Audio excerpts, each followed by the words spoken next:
ये काफ़ी नंबर 39 है। ये हम आपकी खिदमत में इसलिए पेश कर रहे हैं कि आप तक इसका दुरुस्त मतन और दुरुस्त अदायगी, दुरुस्त लब लहजा, तलफ़ुज़ इसका आप तक पहुँच पाए। और ये बड़े लोगों की तमन्ना थी कि ऐसा हो। देखिए, सुनिए, अगर आपको मुनासिब लगे तो इसे सब्सक्राइब कीजिए और घंटी का बटन भी दबा दीजिएगा। और इसके लिए हमने मदद ली है दीवान फ़रीद बिन तहकीक से। और इस काफ़ी नंबर 39 के अल्फाज हैं, मिसरे हैं 35, अल्फाज हैं 171 और राग इसका भी तिलंग है। और हम आते हैं कि पीड़ पुरानी बेशुम की तुम, नाल ननी तुम सामल यार। पीड़ पुरानी एक दर्द देरीना है। बेशुम का मतलब ऐसा होता है बेहिस कर देना और किसी हिलने जुलने के काबिल भी न रहने देना और कुछ कहने के काबिल भी बाकी ना रहे इंसान, तो वो कहते हैं बेशुम था बेटे। कि तुम का मतलब है मुझे किया। और नाल न नीतुम सांवल यार।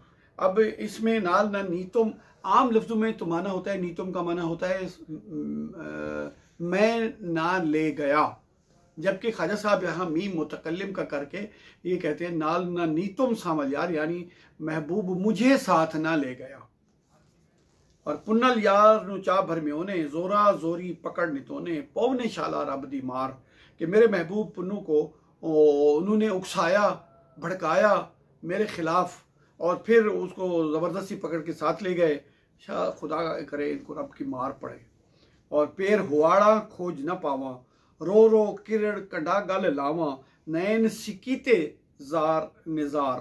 पैर हुआड़न ये होता है कि जब कोई पैर का यानी पाँव की खोज जब उठाकर कोई तलाश करना होता है तो हुआड़न का एक अमल होता है कि कुछ लोग तो यो पाँव के साथ पाँव चल रहे होते हैं और कुछ लोग कहते हैं पैर हुआड़, यानी आगे जाके इस पाँव के निशान को पहचान लो और आगे जाके देखो कि ये कहाँ निकल रहा है, उसको कहते हैं पैर हुआड़न। और खोज ना पावा और किरण कंडा, रो रो किरण कंडा गलावा, मैं रो रो कर ये चुलिस्तान के किरण कंडे के पौधे दरख्त जो हैं इनको गले लगा रही हूँ। नैन सिकीते, सिकीते का लफ्ज़ है सिक से, सिक का माना है चाहत, तलब, तड़प, ख्वाहिश। ये है मेरे ये चाहते और तड़पते और चाहत में मुंतज़िर आँखें जो हैं ये रज़ार निज़ार रो रही हैं। थी राही थल मारू जुलसा, लांढी ते लस बेले रुलसा, सुन बर बार कि तुम घर बार। मैं बैठूंगी नहीं, मैं बाहर निकलूंगी, राही होकर निकल पड़ूंगी और वो थल मारू है यानी जानलेवा सहरा जो है उस तरफ चल पड़ूंगी। और वो खा लांढी है, खा वो लसबेला है। अब कुछ लोगों ने इस लांढी के कुछ और माने भी किए हैं, लेकिन हमारे नज़दीक जब लांढी और लसबेला आ गया तो हमारे नज़दीक ये इलाके हैं। सुन बर बार कि तुम घर बार, और मैंने अपने घर जो है उसको शून्य बर बार कर दिया यानी वीरान कर दिया अपने घर बार को, या मैंने घर बार वहाँ कर लिया जहाँ वीराने हैं। ये दोनों तरफ, इस तरफ और इस तरफ, इसको कहते हैं, इस सनत को कहते हैं ईहाम। ईहाम ऐसा मिसरा या शेर होता है जिसके एक से ज़्यादा मानी हो सकते हों, यूँ भी दुरुस्त हो और यूँ भी दुरुस्त हो। सुन बर बार कि तुम घर बार, मैंने घर बार को तबाह वीरान कर बैठी, या मैंने वीरानों और तबाह हाल खित्तों को अपना घर बना लिया, ये दोनों ठीक है। और पानी मूल न मिठड़े खारे, ना कुछ पलड़े ना कोई चारे, ना रहा रिश्ते में शुतर सवार। पानी कोई भी नहीं है, अगर मीठा नहीं मिलता तो चलो खारा ही दस्तयाब होता, खारा पानी भी नहीं है, मीठा तो है ही नहीं, और कुछ पल्ले भी नहीं है और कोई चारा भी नहीं है, यानी कोई हीला चल जाए यहाँ पर वो भी नहीं चलता। और ना रहा रिश्ते में शुतर सवार, और कोई गुजरता हुआ राही भी तो नहीं नजर आता जो आके मेरी कोई मदद कर दे, मुझे रास्ता दिखा दे या वो मेरी कोई रहनुमाई कर दे। विसरिया रंग रंगीलियाँ जाही, बाग बगूचे ठगड़ियाँ जाही, सेहरे गाने गाने हार। मैं सब कुछ फरामोश कर बैठी हूँ, वो बाग हैं, ठंडी छाँव है, वो हार हैं, वो गाने हैं, वो गाढ़े यानी जेवरात हैं या हार है, सब कुछ रंग रंगीलियाँ जाही बिगे। और नाजिक शोख मिजाज अनूहा, यारी लाकर थ्यों अणसूहा। केड़े गल गए कौल इकरार, केड़े गल गए कौल इकरार। नाजिक मिजाज और शोख अनूहा, वो एक अनोखे मिजाज वाला, वो एक अखड़ मिजाज। और यारी लाकर थ्यों अणसूहा, दोस्ती लगाकर फिर तुम बिल्कुल ही नावाकिफ हो गए हो। और वो कौल इकरार कहाँ गए? करम ततीदे ना रुख मिटड़े, करम न की तो मारू मिटड़े, जितनी बाजी नितुलम हार। और करम ततीदे, अब ये लफ्ज़ करम 2 दफ़ा आया है इस मिसरे में, तो ये दोनों दफ़ा अलग मायने में आया है। एक करम का मतलब होता है अमल, आमाल, और दूसरे का करम का मतलब होता है मेहरबानी। और करम ततीदे ना रुख, मेरे कोई आमाल ऐसे थे कि मेरे दुख ना मिटे, और दोस्त ने भी कोई मुझ पर मेहरबानी ना फरमाई, जितनी बाजी नी तुम हार। ये मैंने तो एक दफ़ा तुम्हें हासिल कर लिया था पुन्नू दोस्त, और फिर मैंने तुम्हें हार दिया। और केच दो तणसा जेते जी सा, जब तक जिंदा रहूंगी केच की तरफ मैं तणसा, यानी उस तरफ लपकती रहूंगी, चलती रहूंगी, दौड़ती रहूंगी, तमाम कोशिशें उसी तरफ। तरण का मतलब है मुकम्मल कोशिश करना। केच दो तणसा जेते जी सा, जेवल वलसा काफिर थी सा, अगर मैं रास्ते में इसे छोड़ के आ जाऊं तो फिर इसका मतलब है मैं तो कोई कुफर कर लिया। गल विच पियोम प्रीत मुहार, और मेरे गल में ये पीत की एक रस्सी पड़ गई है जो मुझे उस तरफ कशा कशा ले जा रही है।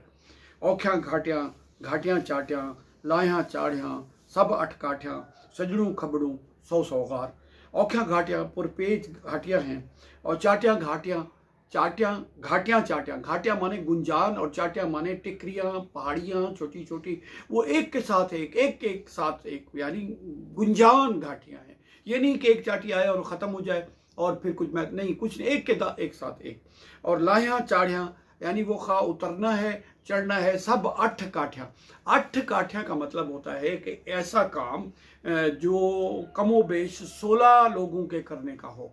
और इसका तरीका एक ये होता है कि जब कोई भारी पत्थर हो या कोई भारी चीज़ उठानी हो तो वो एक आदमी से ना उठे, तो फिर उसके लिए एक लकड़ी पर रस्सी बांध दी जाती है, और उस चीज़ को बांध कर फिर 2 आदमी अपने अपने कंधे पर रखते हैं, और अगर वो ज़्यादा भारी हो तो फिर 2 लकड़ियाँ लगा लेती हैं और उसको 4 आदमी उठाने की कोशिश करते हैं, और ज़्यादा हो तो फिर इस तरह लकड़ियाँ बढ़ा के आदमी बढ़ाते जाते हैं और वो बोझ को तकसीम करके उठाने की कोशिश करते हैं। तो मुश्किल तरीन काम के लिए कहा जाता है 8 काठिया काम, यानी 8 लकड़ियां लगाएं और 16 आदमी लगाएं तो वो अगर काम हो पाए तो कहते हैं 8 काठिया काम था। यानी वखा इस इश्क के रास्ते की उतराई है या चढ़ाई है, ये 8 काठिया काम है। और सजड़ू खबड़ू 100 गार, और फिर ये भी नहीं है कि कोई सीधा रास्ता हो और लेके चले, वो सजड़ू खबड़ू सीधे हाथ पर या उल्टे हाथ पर 100 गार है। और बठ प्या भुटड़े वहन दा जम्मा, शहर भंभोर भी कूड़ निकम्मा। ये भुट्टेवान में पैदा होना, ये शशि के और शशि पुन्नू की रुवानवी दास्तान के पस मंजर में है ये सारी काफ़ी।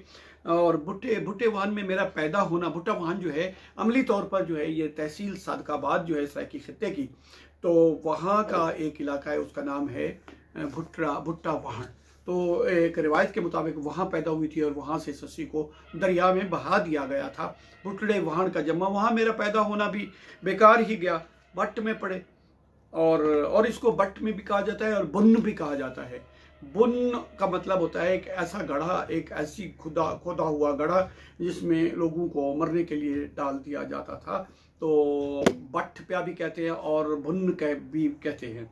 और शहर बंबोर विकूड़ निकम्मा, और शहर बंबोर जो वहाँ मैं रह रही हूँ वो भी तो मुझे किसी काम ना आया, ये भी झूठ है, निकम्मा झूठ है ये भी। और केच है वतन हकीकी दार, और केच ही मेरा वो असल वतन है और हकीकी घर है। और आखिरी शेर की तरफ आते हैं, यार फरीद न की तुम गोली, सुर्खी डिसम बंदूक दी गोली। अब यहाँ पर गोली का लफ्ज़ 2 मरतबा आया है और गोली के भी 2 मानी है। एक गोली का माना होता है कनीज़ नौकरानी, और एक गोली का मतलब होता है बंदूक की गोली। और सुर्खी भी किसी ज़माने में लगाने की जो है, ये लिपस्टिक जो है, ये भी इसको भी किसी ज़माने में गोली भी कहते थे। और ये कहते हैं कि यार फरीद न की तुम गोली, कि दोस्त मुझे दोस्त ने अपनी कनीज़ तक भी ना बनाया, और सुर्खी जिसम बंदूक दी गोली, और सुर्खी जो है वो मुझे बंदूक की गोली की तरह लग रही है। धार का जल्दी थी तलवार, बजाय इसके कि मैं ये श्रृंगार करूं और वो मेरा महबूब मुझे देखता, मैं उसे देखती, अब तो वो कजल की धार भी मुझे तलवार लग रही।